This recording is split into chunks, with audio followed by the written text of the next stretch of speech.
Mi caso es de Argentina, sé que hay gente de distintos lugares, muchos seguramente amigos dominicanos que están en la mañana dominicana. En nombre de la FIL y de su presidente Mario Vargas Llosa, quiero darles a todos una cordial bienvenida y felicitar a los amigos dominicanos por esta iniciativa, en particular a Samuel Conde y a Manuel Tavares, que son dos miembros fundadores del Consejo Empresario de la FIL, que nos han acompañado y nos acompañan desde el minuto cero. Y no me extraña que a partir de este grupo dominicano se estén generando iniciativas tan buenas como esta, que se trata nada menos que desde el sector empresarial generar un paquete, una propuesta de políticas públicas que ojalá sean acompañadas por los gobernantes en vuestro país y sobre todo, y aquí nos interesa mucho como Fundación Iberoamericana, ojalá podamos replicar este modelo en otros países, este modelo de compromiso público-privado, privado-público, donde surgen iniciativas como esta del sector privado. Así que, de nuevo, felicitaciones, lo vamos a escuchar con mucho interés y con mucha intención de replicar este modelo en otros países de América Latina. Le cedo la palabra ahora a Ike Tavares. Sí, gracias Gerardo y buenos días, buenas tardes, buenas noches a todos ustedes. Queremos agradecerle a la FIL y específicamente a Gerardo por coordinar este webinar y compartir con ustedes lo que estamos haciendo aquí en la República Dominicana. El sector privado ha estado activo siempre. Y en los últimos años hemos tomado conciencia y nos hemos organizado para ver cómo podemos motivar y apoyar algunos de los cambios fundamentales que necesita nuestra economía y nuestra sociedad. Todo esto comenzó hace como 6 años, cuando un grupo de jóvenes y no tan jóvenes comenzamos a hablar de las preocupaciones que teníamos sobre el futuro del país. Y fue muy interesante porque todo el mundo tenía un sentido de que las cosas no iban muy bien, que podían mejorar. Veíamos tendencias, veíamos algunos indicadores específicos, pero no lográbamos articular eh, eh, con precisión por qué es que estábamos preocupados por el futuro del país. Y como son las cosas, y creo que Gerardo ni siquiera sabe esto, pero una de las cosas que nos ayudó mucho fue que fuimos a un evento de la FIL en Lima, Perú, y ahí tuvimos la oportunidad de oír una presentación que hizo Oscar Ortiz de Bolivia, quien fue el expresidente del Senado de Bolivia. Y Oscar hizo un discurso ahí donde básicamente hizo un recetario de lo que estaba pasando en América Latina y las razones por las cuales él veía que los países latinoamericanos estaban yendo por el rumbo que muchos estaban yendo desafortunadamente. Y habló de la pobreza continua, habló de la fragilidad económica, de la concentración del poder, de los esquemas populistas, del descrédito de los partidos políticos, entre otras cosas. Y mi socio Samuel Conde y yo, cada vez que Oscar Ortiz explicaba uno de estos fenómenos, nos mirábamos y decíamos, bueno, pero este es nuestro espejo. Nos veíamos en el mismo caso con todos estos indicadores que yo acabo de mencionar. Eso nos motivó, regresamos a Santo Domingo y comenzamos a organizar las ideas en base a esas, creo que eran 7 preocupaciones. Con la ayuda de un grupo de jóvenes preparamos una presentación y fuimos a presentarla a la cúpula empresarial, los principales empresarios del país. Y fue muy interesante porque casi todos nos decían, al final de la presentación, nos decían, mira, ustedes no han dicho nada nuevo, pero es la primera vez que lo vemos todo de una forma coherente y como una historia. ¿qué es lo que vamos a hacer? Y de ahí comenzó a aglutinarse este grupo.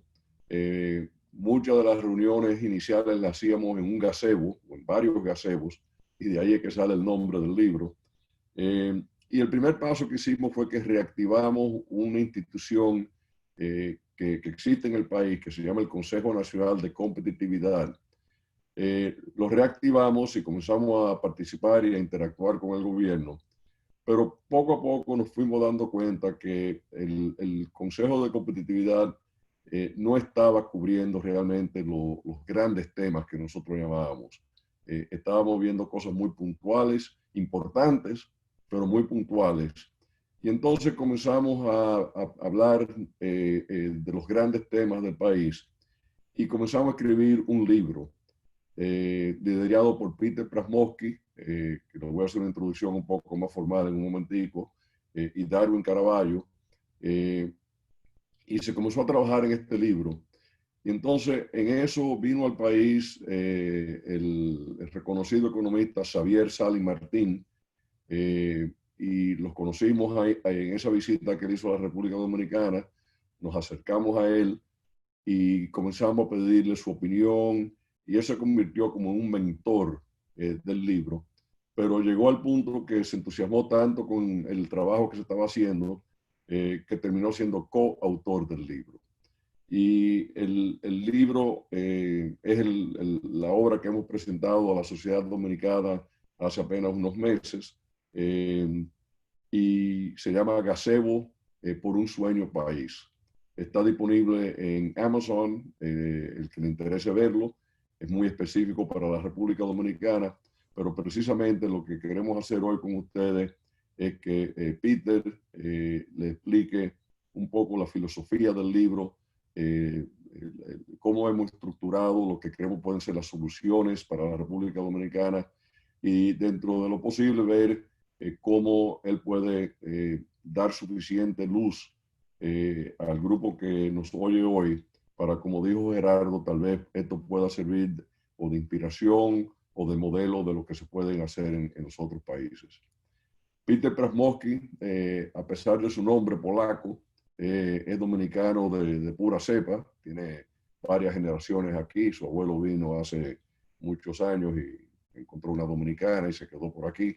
Pero Peter es dominicano, es economista, doctorado de la universidad en Londres, no recuerdo ahora el nombre exacto, pero estudió en Londres, en los Estados Unidos, ha publicado varios libros, muchos artículos. Peter, el doctor Prasmovsky, es un profesional muy capacitado y conoce el tema dominicano muy bien. Darwin Caraballo es de origen uruguayo, pero de corazón dominicano, tiene ya como 12 años aquí, y su especialidad y su trabajo del día a día es la educación. Acompaña a mi socio Samuel Conde en Educa, una organización del sector privado promoviendo la educación. Y luego Samuel Conde, que es mi socio en múltiples negocios de hace 45 años, que ahora es el presidente de Educa. Entonces yo, con esta pequeña introducción, le voy a pasar la palabra a Peter y luego entonces Samuel hará una introducción sobre educación y Darwin entrará un poco más en detalle de los temas educativos. De nuevo, vamos a tratar siempre que sea con el enfoque regional y no tanto específico para la República Dominicana. Y luego esperamos tener tiempo para intercambiar y hacer preguntas. Así que bienvenidos a todos y muchas gracias por el interés y esperamos que esto sea de utilidad para todos ustedes. Peter. Sí, gracias, don Manuel. Bienvenidos a todos, buenos días. Y nuevamente gracias por la invitación, que realmente es un honor poder presentar estas ideas a este grupo tan extenso y motivado obviamente con el futuro de la región. Voy a compartir mi pantalla. Me dejan saber si la están viendo ahí. Sí, la vemos, la vemos. Bueno, cuando cuando estaba tratando de adaptar la presentación para esta charla, fue curioso porque me di cuenta rápidamente de que nuestros países tienen tantas similitudes que solamente quitando el nombre República Dominicana de la presentación, el contenido se podía aplicar de manera, de una manera obviamente muy buena para los restos de los países. O sea, va a hacer mucho sentido lo que el contenido de la presentación tiene. Lo que también hizo que mi trabajo fuera mucho más sencillo de poder limpiar un poco y adaptarla. Como bien menciona don Manuel, este trabajo es una colaboración con Enrique Darwin Caraballo, un gran amigo de ya mucho tiempo trabajando en estos temas, no solamente en materia de educación, pero también en los diferentes pilares de la competitividad del país. Xavier Sáenz Martín, que como ustedes saben es profesor de la Universidad de Columbia y principalmente el padre del índice de competitividad global del Foro Económico Mundial. Xavier, pues, como mencionó don Manuel, inicialmente entró como una persona que estaba guiando las ideas del documento, pero eventualmente decidió unirse al esfuerzo y ser coautor del libro, porque es un gran honor para nosotros tenerlo apoyando toda esta iniciativa. A pesar de un desempeño económico sostenido en las últimas 2 décadas, las brechas sociales persisten no solamente en la República Dominicana, pero en Latinoamérica. Para mencionar algunas de ellas, la desigualdad, el desempleo, la pobreza persistente, la inseguridad ciudadana, la corrupción, el acceso limitado a los servicios básicos, son de los grandes problemas que se mantienen. Y en adición a eso hemos buscado la ayuda de expertos internacionales para tratar de entender cómo puede ser el problema. Hay muchos que han venido y nos han dado buenos consejos, malos consejos, pero en definitiva la participación del Fondo Monetario Internacional es recurrente, el Banco Mundial, el Banco Interamericano de Desarrollo, los bancos de inversión, expertos como Jeffrey Sachs, Attali, entre otros, han venido y han dado sus recomendaciones y por lo menos en el caso de la República Dominicana tenemos cantidad de informes, de propuestas. El mismo sector privado ha hecho muchas propuestas sobre cuáles deberían ser los cambios, las grandes reformas que nuestro país debe implementar y me imagino que en los demás países de Latinoamérica la historia es muy similar. En ese sentido, sin embargo, ha habido muchos esfuerzos fallidos. Hemos tratado de implementar reformas, pero no se logra implementar. Poco se cumple o no se implementa de una manera eficiente. Entre ellos podemos mencionar leyes, las reformas, las estrategias. En la República Dominicana tenemos una Estrategia Nacional de Desarrollo, que fue un concepto en el cual tratábamos de definir un futuro para el país y aquellas reformas que se deberían implementar y lamentablemente a la fecha, después de mucho tiempo de haberse formulado, pues no hemos logrado avanzar en esa dirección. También, y uno de los problemas que enfrentamos es que parte de las razones por las cuales estas iniciativas no se llevan a cabo es porque muchos se oponen al cambio. Se oponen los gobiernos, los empresarios mismos, los sindicatos, los activistas. Y cada uno trata de hablar a su lado, trata de hacer acuerdos aparte de lo que sería el grueso de la visión de un país o de una región y lamentablemente no se llegan a acuerdos que fomenten las grandes reformas. Esto, por ende, ha creado una gran crisis de credibilidad y la realidad es que esta crisis de credibilidad, que entiendo se manifiesta en toda Latinoamérica, la sociedad ha pedido esperanza, no cree en el sector público por el uso de los recursos, la manera que lo utiliza, por los temas de corrupción que han habido. No cree en el sector privado porque entiende, extrae recursos de la economía en beneficio de la élite, creando esquemas monopólicos, creando distorsiones en los mercados. Pero tampoco el sector público cree en el sector privado y tampoco cree en la sociedad con sus compromisos éticos y con su integración en los sistemas tributarios, por ejemplo. igual que el sector privado, no tiene la confianza en la productividad de la sociedad en materia de del empleo que puede generar y cómo ese empleo se refleja en mejores salarios. Por ende, hay una gran situación de falta de confianza y de credibilidad en la República Dominicana, y entiendo que en la mayoría de los países de Latinoamérica. Esto ha generado un descontento generalizado en la sociedad. Este descontento, pues, ha llevado a los gobiernos a tratar de implementar políticas que son de corte populistas. Entre ellas, se puede hablar de lo que es un modelo extractivo, un modelo donde las élites políticas y empresariales extraen recursos de la economía en beneficio de dichas élites, pero a la vez siendo un modelo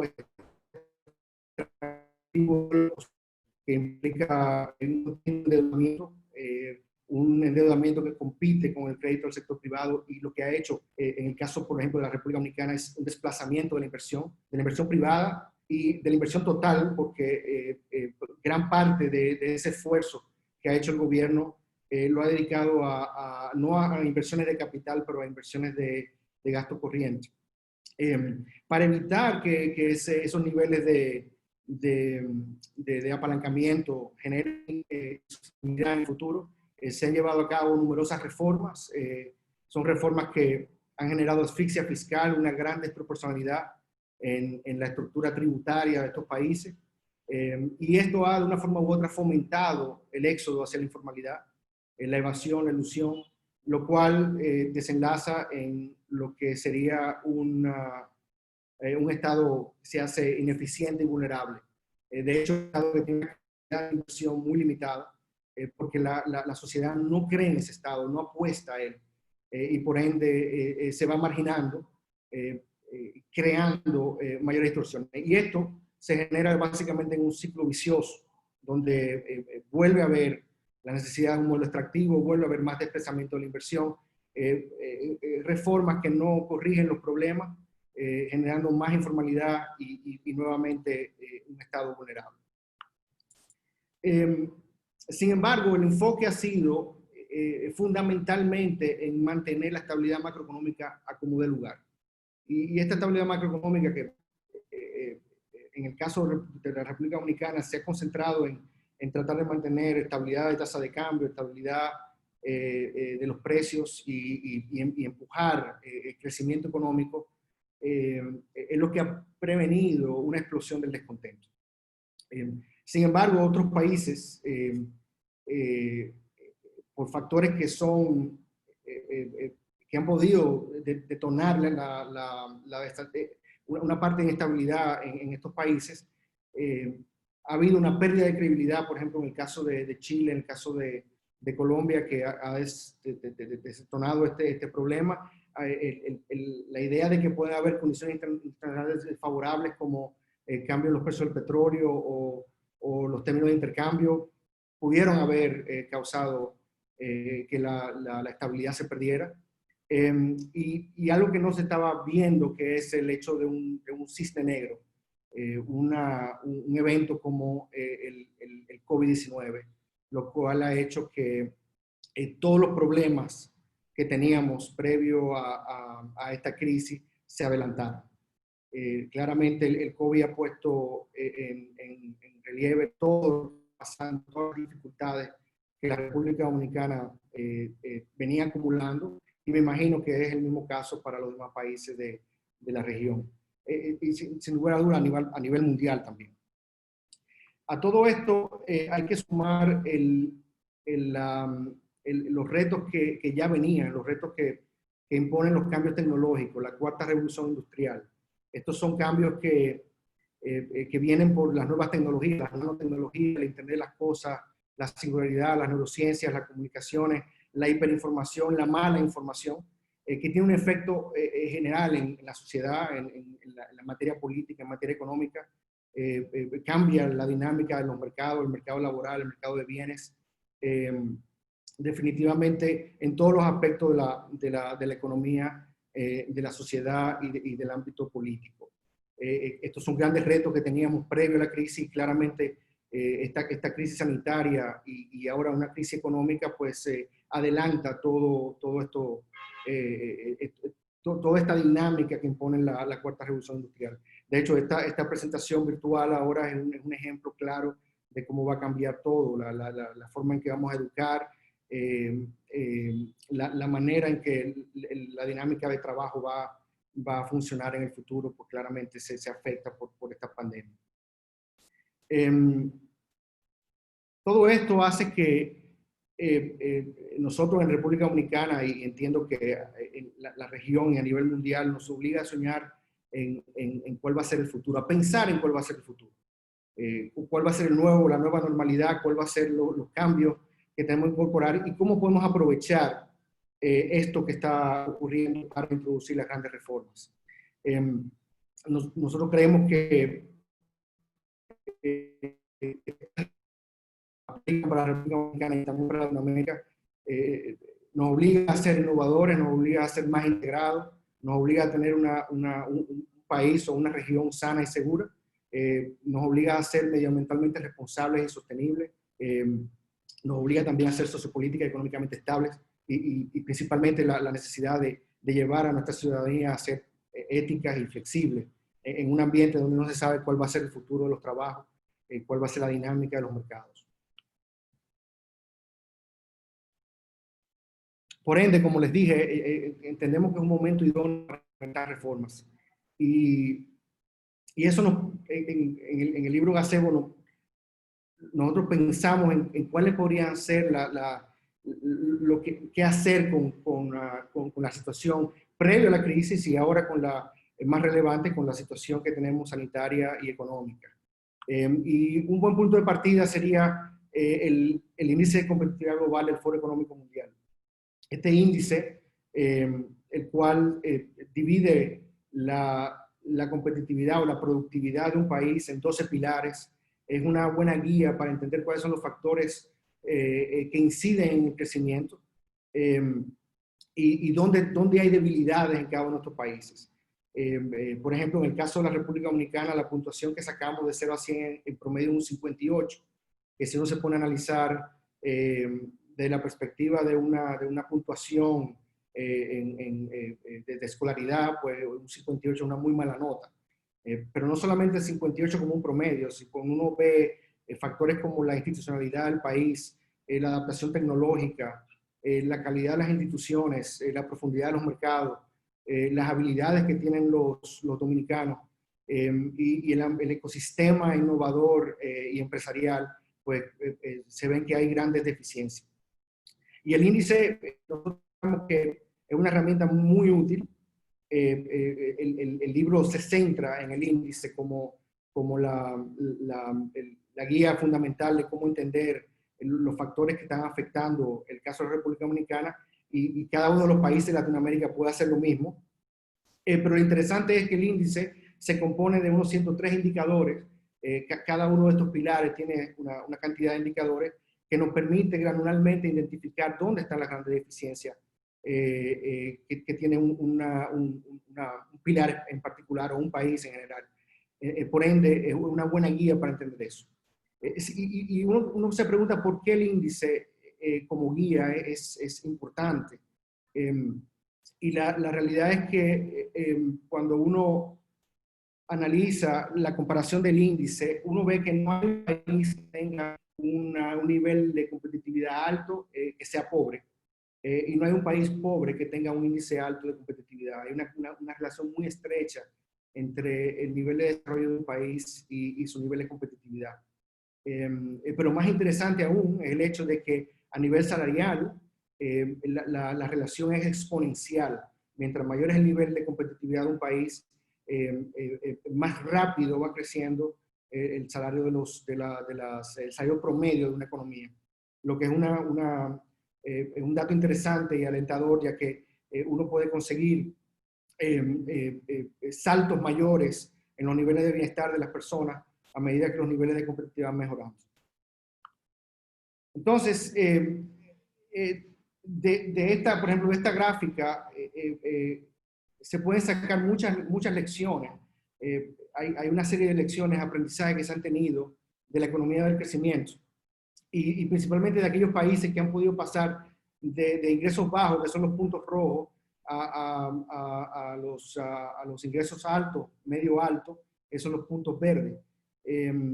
Países como Singapur, Corea del Sur, Tailandia, son ejemplos interesantes de qué hicieron esos países para dar estos saltos. Y de esta experiencia se han sacado una serie de lecciones. La primera de ellas es que todos los países exitosos definen un sueño y se comprometen con ese sueño. Y ese compromiso es un compromiso de toda la sociedad, se une hacia ese objetivo. ¿Qué tipo de montaña, a qué montaña queremos escalar y cuál es el camino para escalar esa montaña? La otra lección interesante es que no hay receta mágica. En Corea del Sur no aplica necesariamente para Singapur, igualmente lo que aplica en Japón no necesariamente aplicaba en Corea, lo que funcionó en Chile en la época de Pinochet no necesariamente funciona en la República Dominicana. Por ende, no hay recetas mágicas y cada país debe implementar mecanismos para aprender a encontrar qué le funcionaría, cuáles son las acciones y medidas que son particulares para ese país. La otra lección es que el tamaño no importa. Hay países pequeños que han tenido un desempeño ejemplar, Singapur es el mejor de esos ejemplos, y hay países grandes que no han podido realmente superar las barreras del subdesarrollo. Por ende, países pequeños como la República Dominicana, estos son noticias alentadoras porque no necesariamente tenemos que tener una profundidad interna de un mercado para que podamos alcanzar desarrollo. Realmente nuestra capacidad de poder colaborar con el mundo pues, nos permite romper esa brecha y poder crecer independientemente del tamaño. La otra lección que se aprende es que los países se aprenden a crecer más rápido con el tiempo.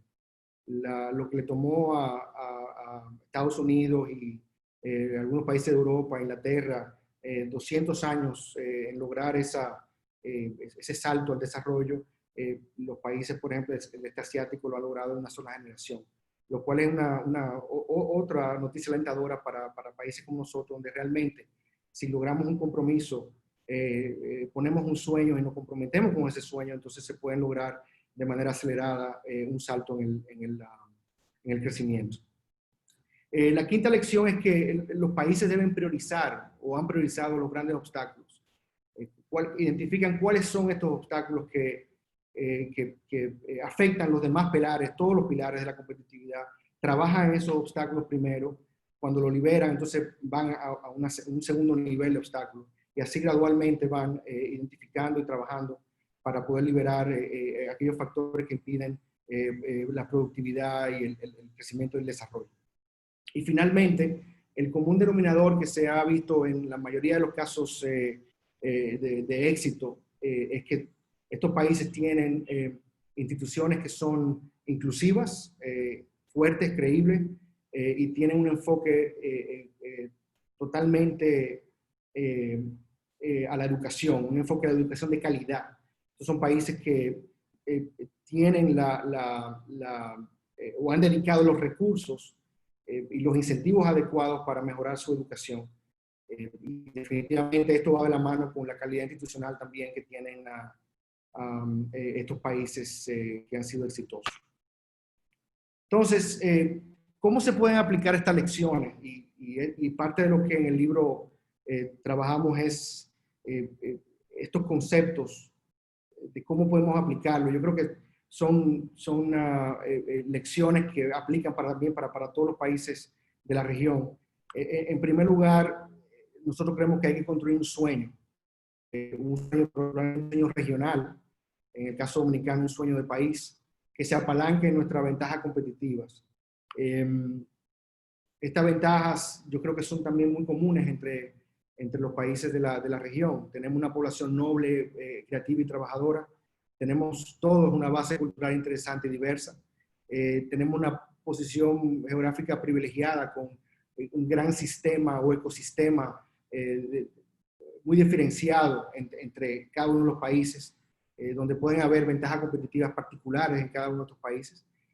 Son una región rica y extensa, y la mayoría de los países tenemos un idioma en común. Por ende, estos son algunos de los conceptos que entendemos, no solamente para la República Dominicana, pero aplican también para lo que sería Latinoamérica. El segundo elemento importante es que esta gran crisis de credibilidad y falta de confianza hay que recuperarla. Se deben implementar medidas para poder construir confianza y credibilidad. Entre ellas, y la más importante, es abolir la impunidad. Yo creo que la impunidad es un mal que nos azota a todos. La necesidad de tener reglas y estándares de calidad. Nosotros hemos sido, en el caso dominicano, muy pobres con la calidad en todo, la calidad de los servicios básicos, la calidad del transporte, la calidad de la educación, la calidad de la sanidad.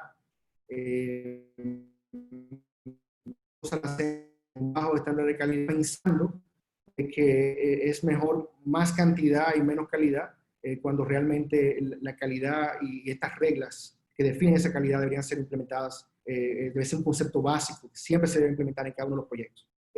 Tenemos sistemas complejos y por ende nosotros entendemos que hay que simplificarlo, desde el sistema tributario, por ejemplo, hasta el sistema de salud, el sistema educativo inclusive. La simplificación de los sistemas es fundamental. Una de las cosas que siempre decimos es el éxito que ha tenido el concepto de Amazon del one click, la simplicidad de tú poder darle un botón a algo que te gusta, y hay todo un proceso de cobro, de empaque, de envío, una logística, una cadena de logística completamente definida y sencilla que trabaja detrás, pero completamente transparente y sencilla para un usuario. Ese concepto de one click deberíamos tratar de aplicarlo a la mayoría de los sistemas que utilizan los ciudadanos en nuestro país, y yo creo que se pueden beneficiar cualquier país de Latinoamérica. La necesidad de tener transparencia pública y privada, y finalmente un régimen de consecuencias fundamental, que va muy de la mano con el concepto de la impunidad. El tercer tema que es fundamental, y como le mencioné ahorita, es la priorización de obstáculos que limitan la productividad. Peter, Sí, perdón. Peter, déjame interrumpirte un momentico. Yo sé que tú estás terminando, pero tenemos el privilegio de que el ministro Ito Bisonó, miembro activo de la FIL, ha entrado a la reunión, nos quiere saludar a todos, y no sé, yo sé que es una agenda muy apretada que él tiene, porque hoy es literalmente su segundo día como ministro, una transición de gobierno. Así que vamos a hacer una pausa, aunque yo sé que tú estás terminando, pero para estar seguro que el ministro no tenga que irse a otra reunión. Así que, Ito, adelante. Un placer y gracias por entrar a la reunión. Bueno, primero saludarlos a todos los presentes, a Gerardo Don Giovanni, siempre muy activo y con cosas innovadoras, Álvaro Vargallosa, que le debo responder su Twitter, solamente le di like, pero ahorita se lo devuelvo felicitándome. Y ahí que Manuel Tavares y Samuel Conde, que siempre nos han respaldado, participando también activamente de la FIL como empresarios exitosos, bien representados a la República Dominicana. A Peter Pramovsky, felicidades por ese libro, creo que nos va a servir de mucho para los países de Iberoamérica, que tanto tenemos que fortalecer y unirnos en ideas y en principios de la libertad y el desarrollo, aprovechando con la industria y el comercio, que me toca a mí ahora, nos puede unir más, dejando un poquito de lado quizá la política, que se nos ha hecho tan difícil de fortalecer con esas libertades que tanto queremos en Iberoamérica, pero que tenemos que seguir avanzando. A Gerardo ayer le propuse, el primer día del ministerio, cada octubre celebramos un evento en República Dominicana del Centro de Análisis de Políticas Públicas que presido, y le propuse, y lo hago aquí, que aprovechemos la posición, cómo podemos nosotros convocar temas de industria, de comercio, y convocar para el año que viene una buena en República Dominicana, con el liderazgo también de Manuel y de San Conde. Para mí un placer estar con ustedes y como decía Manuel, dejo de oírlo quizá al momento y luego partir a una reunión de hidrocarburos, que eso es fuego, como tal cual es los hidrocarburos. Pues gracias, Hito, por tomar el momento y saludarme y participar. Así que gracias y Peter, excusa la interrupción, pero prosigue. Hito, un placer verte de nuevo. Oh, gracias, Hito. Un placer participar y realmente un gran honor. Bueno, les comentaba que un tercer paso importante es la necesidad de priorizar los obstáculos que limitan la productividad. Nosotros hicimos un trabajo de diagnóstico fundamentado en lo que Andrés Velasco, Dani Rodríguez y el equipo de Harvard proponen como metodología para identificar cuáles son aquellos obstáculos prioritarios en una economía.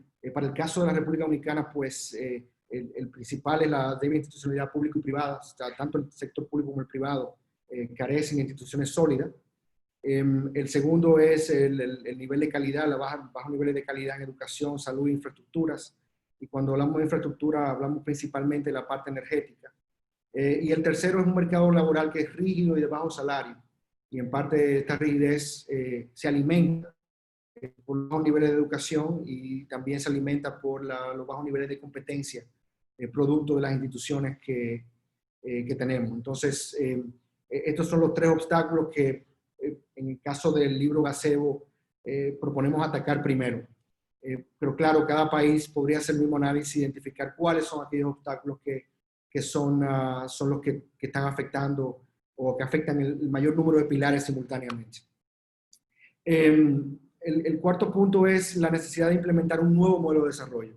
Nosotros creemos que el modelo de desarrollo actual que vive la República Dominicana, y creo que es muy similar en los demás países, se ha agotado. Nosotros proponemos un modelo, y el detalle está en el documento, un modelo que sea inclusivo, basado en la productividad y competitividad, que sea sociopolítica y económicamente estable, que obviamente vele por la sostenibilidad del medio ambiente, y que claramente sea compatible con la cuarta revolución industrial, que como ya vimos al principio, pues está afectando y seguirá afectando con más profundidad todos los sectores de la sociedad y de la economía. Y finalmente, nosotros consideramos que mencionar un Estado que sea compatible con el sueño. El Estado, como vimos por el modelo extractivo que llevamos, el desplazamiento de la inversión, éxodo a la informalidad, se ha convertido en un Estado vulnerable y frágil. Entonces hay que redimensionar ese Estado.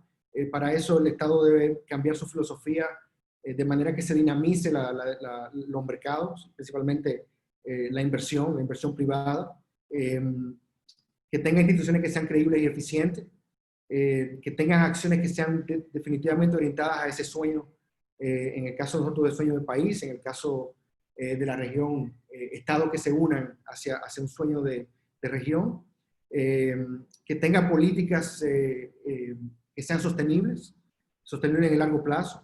Pero para nosotros lo más importante es el hecho de que el Estado debe tener la calidad moral para exigir inclusión y formalidad. Y por ende el Estado tiene que hacer el esfuerzo de construir él su propia credibilidad y confianza en la sociedad para que pueda tener esa calidad moral de exigir.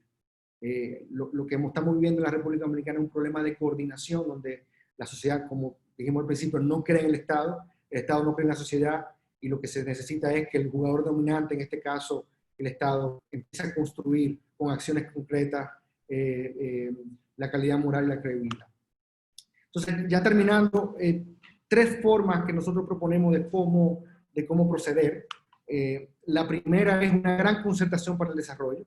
En el caso dominicano estamos pidiendo que los principales sectores se unan y piensen en cuál debe ser el sueño del país, cuáles son los sectores claves para alcanzar ese sueño, cuáles son las grandes reformas que necesitan para lograr ese sueño, que se haga un manifiesto de conducta ética, donde todos se comprometan realmente con ese objetivo.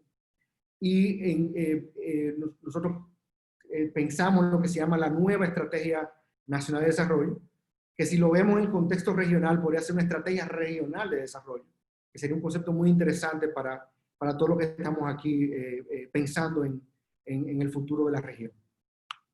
El segundo punto fundamental es la necesidad de un mecanismo para supervisar.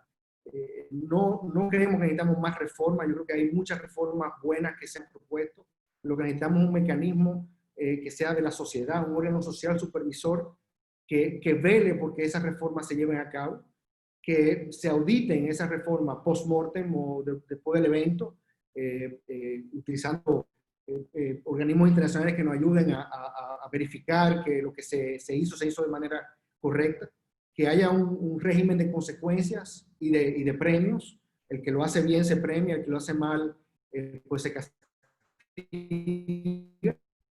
Y este proceso sea socialmente visible, de manera que la sociedad se involucre, sepa lo que está pasando, sepa lo que los actores públicos y privados están haciendo y puedan exigir el cumplimiento de los proyectos que se pongan en la mesa. Y finalmente, lo que nosotros llamamos un mecanismo de experimentación. Como dijimos, no hay recetas mágicas, no sabemos lo que puede funcionar. Tenemos grandes conceptos, pero no necesariamente los detalles. Los detalles de qué reformas son las que van a funcionar a nivel de la seguridad ciudadana, a nivel de la educación, a nivel de la salud. Por ende, y esto es algo muy nuevo en economía, de hecho el premio Nobel se compartió el año pasado de economía, se basa en la idea de que no sabemos realmente cuáles son las medidas, las políticas que van a funcionar y por ende hay que experimentar el método científico de prueba y error. Y acá nosotros ya estamos en el proceso de un proyecto de experimentación. Es un proyecto de experimentación que se va a hacer en el sector educación. Y aquí concluyo mi presentación para dejar que don Samuel introduzca los trabajos que están haciendo en Educa y Darwin nos pueda comentar de este método experimental, el cual es sumamente interesante, sumamente poderoso y que puede ser la base para atacar un gran número de problemas que enfrenta la República Dominicana y los países de Latinoamérica. Muchísimas gracias y le paso la palabra a don Samuel. Muy bien, muchas gracias, Peter, y muy buenos días a todos. En aras del tiempo voy a leerles una breve nota que hemos redactado como introducción al tema de la educación. En primer lugar, quiero hacer mías las palabras de mi socio Manuel y agradecer en la figura de Gerardo y de Vanessa a toda la comunidad de Conforma a la FIL. Es muy estimulante el que se hayan interesado en conocer la experiencia dominicana y considerarla de interés para el resto de los miembros de la Fundación. En el libro Gazebo por un sueño país se concluye con la evidencia de que hay diversos caminos al desarrollo y a la prosperidad, como hemos visto. Pero el único factor que está presente en todos los casos, como eje medular de los modelos exitosos, es la educación. A la luz de los resultados de las pruebas PISA aplicados por la OCDE, los países latinoamericanos como bloque constituimos los de peor desempeño. Aún los que mejores resultados evidencian, Chile y Uruguay, se ubican a una distancia de 1 año de escolaridad del promedio de los países de la OCDE y a 3 años de Singapur, que está en la vanguardia. A pesar del crecimiento extraordinario que vivió la región en los últimos 15 años y que los dineros públicos fluyeron como nunca hacia la educación, este esfuerzo no se tradujo en reformas estructurales de nuestros sistemas educativos y los resultados están a la vista. La mayoría de nuestros estudiantes son incapaces de leer con fluidez o de comprender lo que leen. No pueden aplicar matemáticas para situaciones prácticas de la vida, como lo supone el aplicar un descuento en una compra de contado. Tampoco entienden a la ciencia, de la cual huyen por considerarla difícil, engrosando así las ofertas de las humanidades muy por encima de la capacidad de absorción de nuestros mercados. Los sistemas se han enfocado en enseñar y los muchachos han dejado de aprender, lamentablemente. En el camino, también hemos dejado de lado la formación de ciudadanos. Los fundamentos de la universalización de la educación en las Américas fue la máxima de Sarmiento, Horace Mann o Varela, es decir, crear republicanos para las nobles repúblicas. Pero nos hemos olvidado de esta función esencial, dejando librado a su suerte y cual esquema gramsciano, la izquierda se apodera de la cultura, de la docencia y del relato. Hoy, en gran parte de nuestros países, por sobre el amor a la libertad y al proyecto de vida irrestricta de los individuos, desde las aulas de la educación pública, predomina un adoctrinamiento que propugna por proyectos colectivistas, como es sabido por todos. Creemos que ha llegado el tiempo de innovar, de involucrarnos y de construir una agenda que permita lograr que nuestros estudiantes aprendan y abracen a la libertad como bandera. Con esto, le paso la palabra a Darwin Caraballo, director ejecutivo de Educa y coautor de la obra Gazebo por un sueño país. Darwin. Muchas gracias, don Samuel, y también en honor al tiempo voy a ir directamente en materia porque tenemos muy poco tiempo y usted ya aludía a que la educación constituye el único factor común que explica los modelos exitosos de desarrollo que la evidencia nos permite.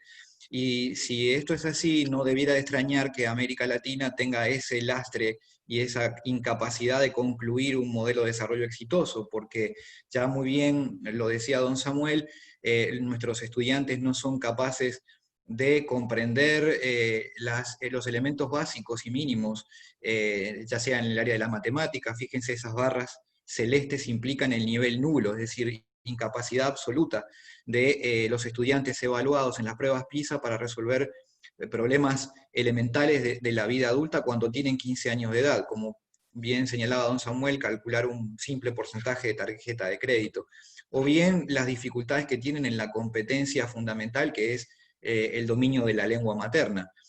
Como pueden ver allí, el componente gris de todas las barras implican también por debajo de las competencias mínimas a la edad de 15 años, es decir, incapacidad para leer con fluidez y comprender lo que se está leyendo, de forma tal que con estos dos grandes déficits, la construcción de ciudadanía está comprometida. El excedente de recursos financieros que ha tenido el sistema educativo de toda nuestra región permite hacer más ineficientes en términos de resultado de los presupuestos educativos. Este es el número para República Dominicana, pero el ejercicio sería igualmente válido para cualquiera de nuestros países de la región. Aumentan presupuestos, niveles de aprendizaje similares, por lo tanto el costo de cada puntaje extra o cada punto de una prueba de un estudiante aumenta. Nosotros entendemos 9 claves en el libro de Gazebo para comprender por qué la educación ha tenido esta dificultad para crecer en América Latina. Por razones de tiempo voy a entrar solamente en algunas. La docencia ha sido Pandora del sistema educativo dominicano, porque en el momento que los sistemas intentaron universalizarse, descuidaron la calidad de la formación docente.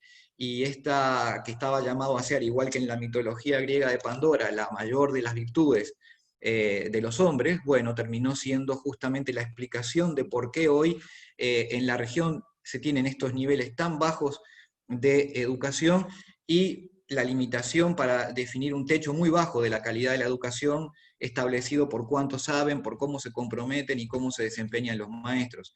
En República Dominicana solo el 3% de los docentes tiene un nivel de desempeño satisfactorio o destacado. Esto es claramente un indicador de que allí está el componente fundamental y todavía hoy la educación sigue estando donde está el maestro, como decía Simón Rodríguez.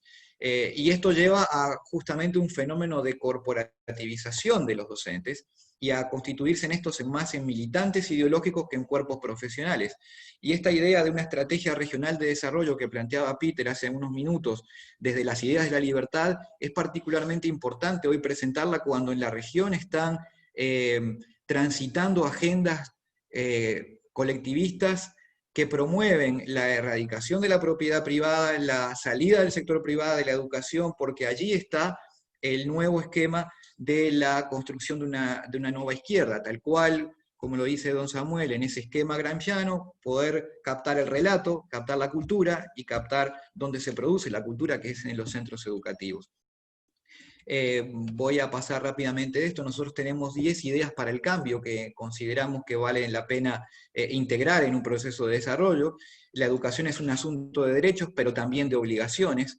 El discurso se ha quedado del lado de los derechos, falta el concepto de obligación de todos los actores y también del estudiante que debe contemplar su disposición a poder formarse y a estudiar. La educación es resultado de un esfuerzo sistemático por parte de los individuos y no solamente un derecho al cual se accede sin esfuerzo a cambio.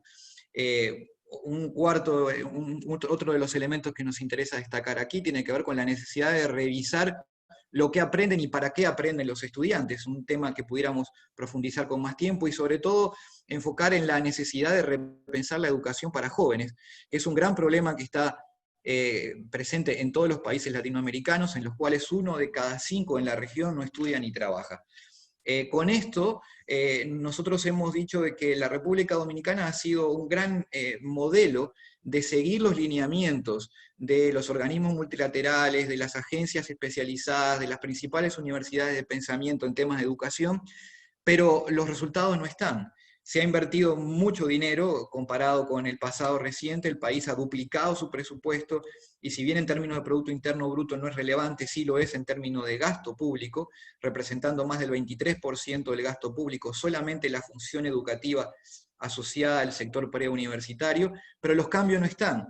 Y aquí la humildad y la necesidad de plantear, como bien lo señalaba Peter y está plasmado en el libro, un modelo experimental en el cual se pueda ensayar y trabajar propuestas alternativas, porque siempre decimos que no puede esperarse resultados diferentes si se repiten los mismos procesos. Y esto es tomando ese modelo que le valió el premio Nobel a Kramer, Duflo y Banerjee de aplicar diseños experimentales a través de los cuales se tenga control de los procesos sobre los cuales se ejecutan las políticas y demostrar que allí hay capacidad de lograr los resultados cambiando los aspectos que se pueden controlar. No se pueden controlar los docentes, no se pueden controlar el tipo de estudiantes que se recibe, pero sí se pueden controlar los procesos internos de los sistemas educativos, y por eso nace esta idea de escuelas exponenciales para Educa. Una idea de transformar los procesos distintos a partir de una gestión público-privada del 1% de los centros educativos en la República Dominicana. Pretendemos lograr que unos 70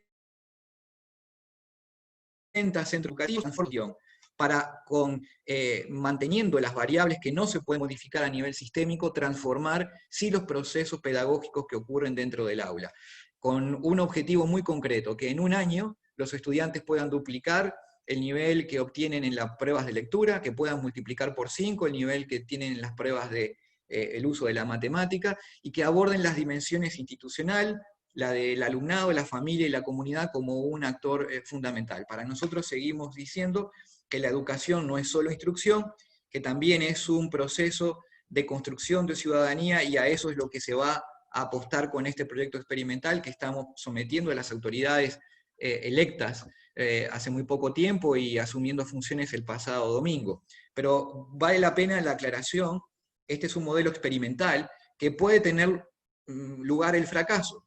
Por lo tanto, lo que implica esto es audacia, capacidad de innovación, de ser intrépido en el uso de este tipo de herramientas y de ser honesto intelectualmente para reconocer ajustes necesarios que se puedan instrumentar. La República Dominicana, en este sentido, a diferencia del resto de América Latina, tiene una realidad digamos, envidiable desde el punto de vista de la participación público-privada. Hay una gran apertura de parte del Estado, hay un empresariado y un sector privado comprometido, y hay espacios institucionales que permiten y pueden hacer de la República Dominicana un extraordinario laboratorio para América Latina, nutrirse de cómo el sector privado y el sector público, bien entendido como rector y regulador y no como proveedor de servicios, pueden participar. Gracias.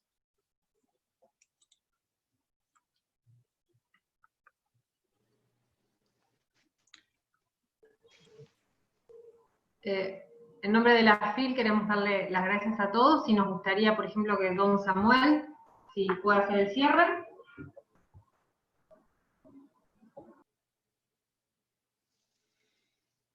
Bueno,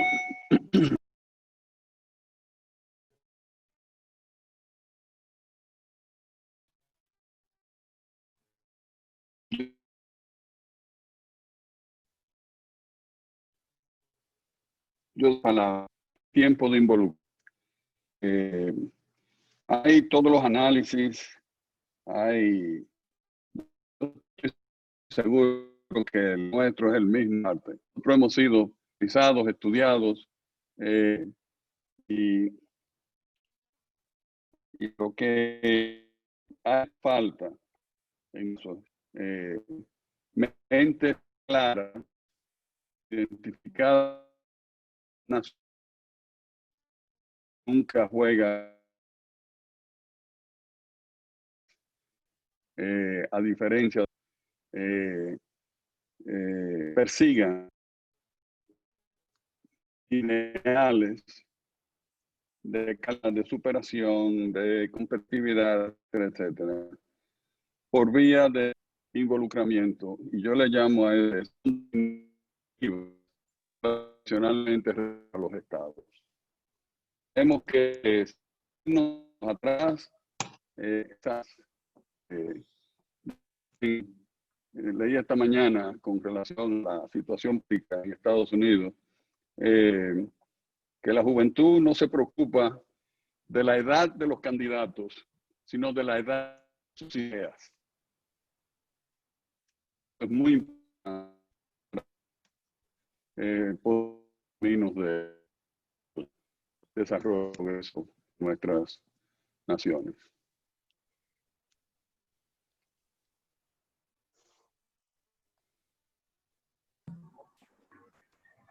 Creo que don Samuel está teniendo unos problemillas de conexión.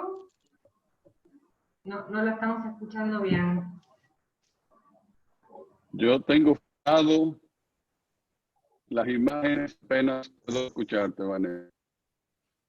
Sí, yo creo que todos, yo no oí nada de lo que dijo Samuel prácticamente, no sé el resto.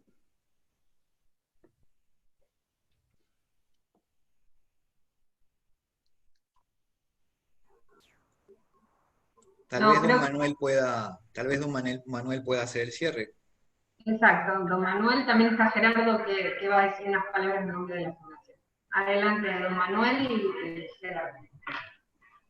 Bueno, digo, creo que hemos agotado el tiempo para tener más preguntas, pero tal vez el tema más interesante que ha surgido de esto es este tema de y vi que hay una pregunta en el chat, un tema de la integración y desarrollo regional. Es algo que yo creo que debemos verlo como región, y tal vez a través de la misma FIL podemos organizar otro webinar donde hablemos de eso, porque realmente la guerra comercial con China y los Estados Unidos está enfocando, haciendo que los Estados Unidos se enfoque más hacia Latinoamérica, y hay grandes oportunidades. Nosotros señalamos que, por ejemplo, en América Latina en el hemisferio hay casi 1 billón de personas, casi igual que China tenía hace 30 años. El potencial que tenemos es extraordinario como la región. Los Estados Unidos, la gran potencia militar, económica del mundo, se ha enfocado mucho en el Oriente en el pasado, y yo estoy convencido de que está llegando muy pronto, tal vez por la pandemia, acelerado por la pandemia, como dijo Peter, el Black Swan, está llegando el momento de las Américas. Yo vislumbro que dentro de poco estaremos viendo productos que en vez de decir hecho en China o hecho en Dominicana o hecho en Brasil, dirá hecho en las Américas. Así que ese es un tema que nos apasiona y creemos que podemos hablar más largo sobre eso en el futuro. Pero el libro, como dije, está en Amazon, lo pueden ver si es de su interés y espero que por lo menos le hayamos dado una idea de cómo lo estamos enfocando en la República Dominicana y tal vez les sirve a ustedes para hacer algo en sus países. Cualquier ayuda que requieran, Peter, yo, Samuel o Darwin, estamos disponibles para cualquier conversación adicional. Así que muchas gracias a todos, Gerardo, Vanessa, y a todos los miembros de la FIL. Solo una palabrita, querido Manuel y a todos, Samuel, bueno, todo el grupo, Darwin. La verdad lo felicito, me ha encantado la presentación, creo que combina esto que es el espíritu de la FIL, ¿no? Un enfoque filosófico, hasta de Gramsci, hemos escuchado hablar, bajado a tierra, llevado a un intento de generar políticas públicas. Creo que es la síntesis. Desde luego nos interesa mucho tomar este tema y ya he hablado con Darwin para desde la FIL generar un ámbito de estudio y de discusión de los temas educativos desde una filosofía de la libertad. Así que nuevamente gracias por esta presentación, seguramente este es solo el comienzo y seguiremos trabajando en esta línea. Bueno, muy bien. Hasta luego a todos, gracias.